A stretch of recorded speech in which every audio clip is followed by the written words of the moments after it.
Então, aqui eu queria falar dos pólipos, gente. Entender os pólipos é de fundamental importância aí no caso do câncer coloretal, porque boa parte dos cânceres se origina dos pólipos. E é uma das metodologias de acompanhamento, prevenção. Aqui nós podemos dividir os pólipos nas classificações, né, por dimensão, primeiramente. Então existem pólipos diminutos, que vão ter menos que 5 milímetros, e são cerca de 80% dos pólipos. Pólipos pequenos, que vão ter entre 6 e 9 milímetros, e pólipos grandes, maior de 10 milímetros. Como eu disse, os pólipos diminutos, eles são os mais frequentes. E os pólipos grandes, eles são os que apresentam um risco maior. Por quê? Eu vou falar um pouquinho mais sobre isso também daqui na frente, mas eu já vou dar uma justificada básica. Um pólipo que é grande, ele teve mais tempo para crescer. E como ele teve mais tempo, ele tem mais tempo também para o quê? A gente crescer, para crescer, fazer novas células, fazendo novas células ele cresce. E nessa replicação celular ele tem mais tempo para poder ocorrerem erros, para erros ocorrerem, erros de replicação, que como você provavelmente deve estar estudando câncer, né? E se não, é simples. A replicação, o câncer ele ocorre basicamente por erros genéticos. Você vai deletar uma base, vai adicionar outra na replicação celular normal e com maior essa replicação aí, vai ter maior chance desses erros acontecerem e formar o câncer. Beleza? Morfologicamente, a gente vai recorrer à classificação de Paris, que são esses aí que eu coloquei. Tem o pediculado, que ele tá bem protuso assim para dentro do lumen. Ele vai ter um raminho, ele vai sair lá para fora. Esse subpediculado aí dá até para ver um pouquinho melhor, né? Aquela base dele, mas só que o pediculado é o total ali. A gente vai ter o céssio, os pólipos sésseis, que são quase planos, mas não é um plano total, é um plano que já está dando uma elevaçãozinha, ok? E os planos, obviamente, que vão estar menos visíveis. Agora voltando aqui, histologicamente, essa aqui tem essa classificação que eu vi aí na UFRGS, mas tem uma classificação mais recente, que é dessa daqui, que eu vi num artigo que está nas referências da Sociedade Portuguesa de Proctologia, que nós vamos separar eles em basicamente lesões da submucosa, que não apresentam risco de câncer, ok? Então não vou abordar isso muito aqui. Existem as lesões epiteliais não neoplásicas, que nesse daqui são aqueles não neoplásicos, os hiperplásicos, amartomas, que são resultantes ali de crescimento, eles chamam de erros genéticos aberrantes, né? Aí tem diversas síndromes, que não vou citar aqui também, mas eles são os tipos não neoplásicos. Então, o hiperplásico é aquele que vai se multiplicar sem displasia, sem uma neoplasia, né? Sem displasia, só vai crescer, não tem risco de malignidade. A martoma ele é por erro genético lá da pessoa, ela tem uma síndrome que vai dar um pólipo também, que não tem risco de câncer. E tem os inflamatórios ali, que são pseudopólipos, que tem uma lesãozinha lá no intestino, no grosso, no cólon. Aí quando o médico estiver fazendo a colonoscopia, ele vai ver aquela elevação lá, né? Vai ter um eritema, vai estar mais vermelho, ele vai ficar na dúvida se é um pólipo mesmo ou não. Mas não é um pólipo e não apresenta risco de malignidade. Aí nos neoplásicos, nós vamos ter os adenomatosos e os serrilhados. Aí eu volto aqui. Os adenomatosos, eles são adenomos, né? A gente pode ver, ele tem um caráter mais adenomatoso de glândula. eles compõem 2/3 de todos os pólipos. Então a gente já pode ver que eles vão ter uma representação maior, né? Se você fizer um pensamento estatístico, se tem uma frequência maior deles, eles vão representar uma maior porção aí dos cânceres. E tem que ter muita atenção com eles. Então eles são 2/3 de todos os pólipos. Os fatores de risco para ele são idade avançada, sedentarismo, sexo masculino e aumento do IMC e gordura abdominal.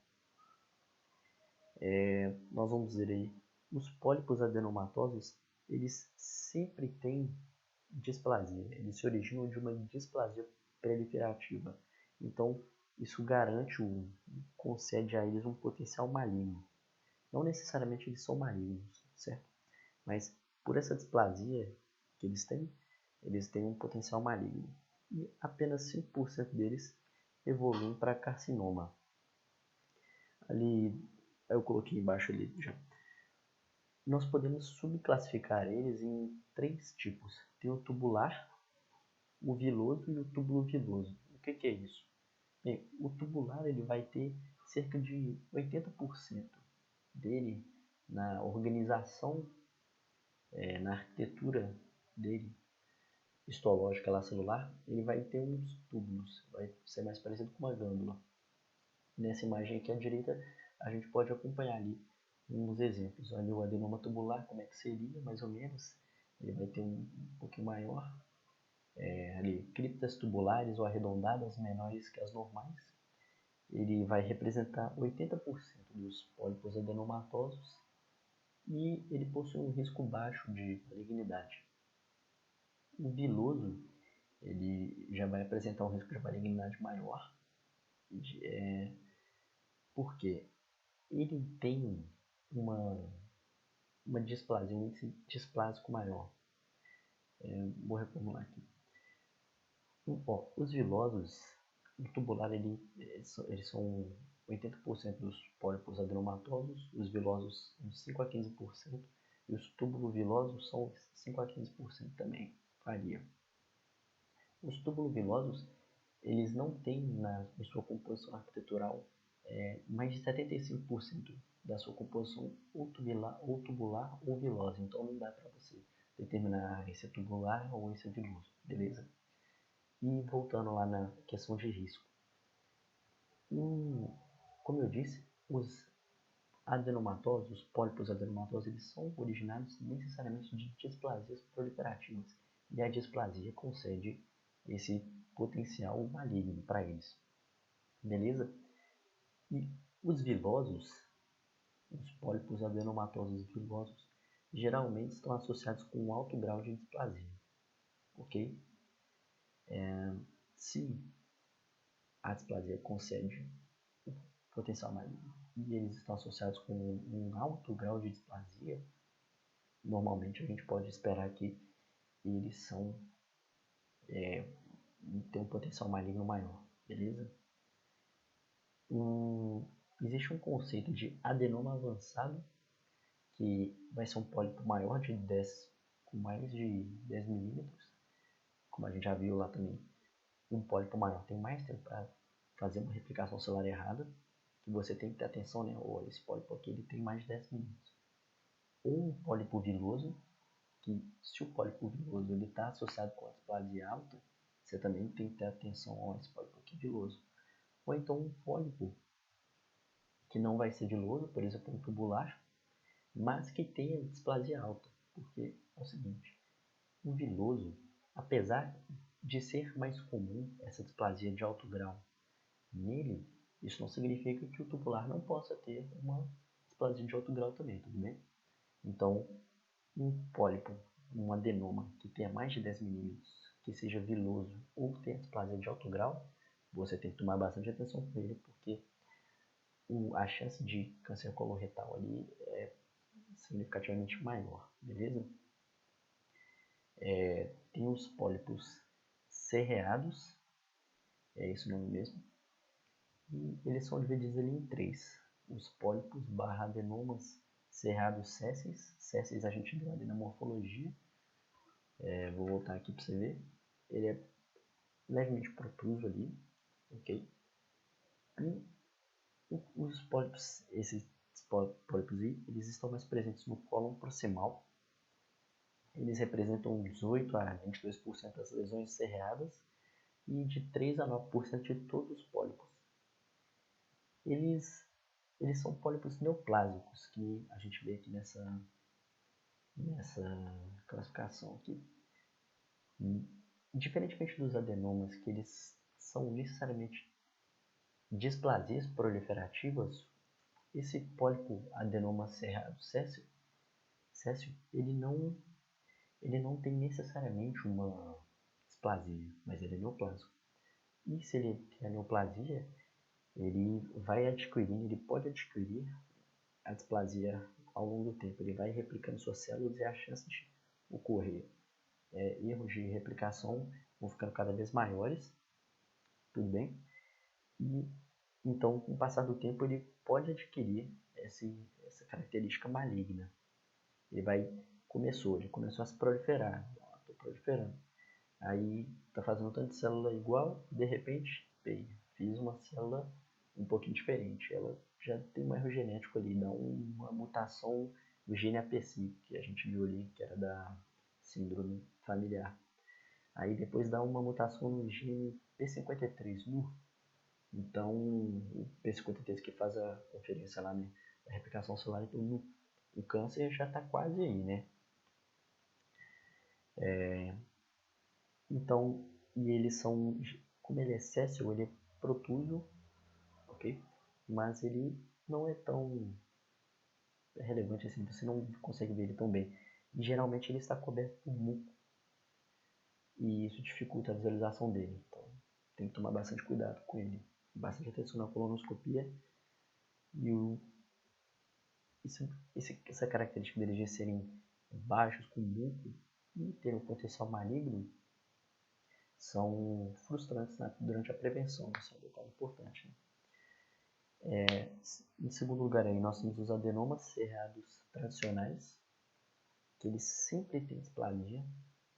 Então, eles sempre têm essa característica potencial maligna desde o começo.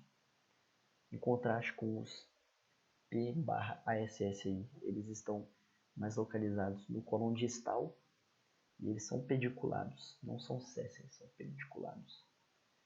Então, eles são de uma visualização mais fácil, né? São maiores, são pediculados, eles sempre têm displasia, isso é um fator muito importante. E por fim, nós temos os pólipos hiperplásicos, os pH, né? Que eles representam de 80 a 90% dos pólipos cerreados. E eles estão presentes em 50% das pessoas com mais de 60 anos. Então, os pólipos, eles são comuns. A sua ocorrência ela é até comum. E não todos apresentam potencial maligno. Porque, por exemplo, o pólipo hiperplásico mesmo, ele não apresenta malignidade. Ele só está aumentando lá suas células. Mas ele tem um potencial de transformação.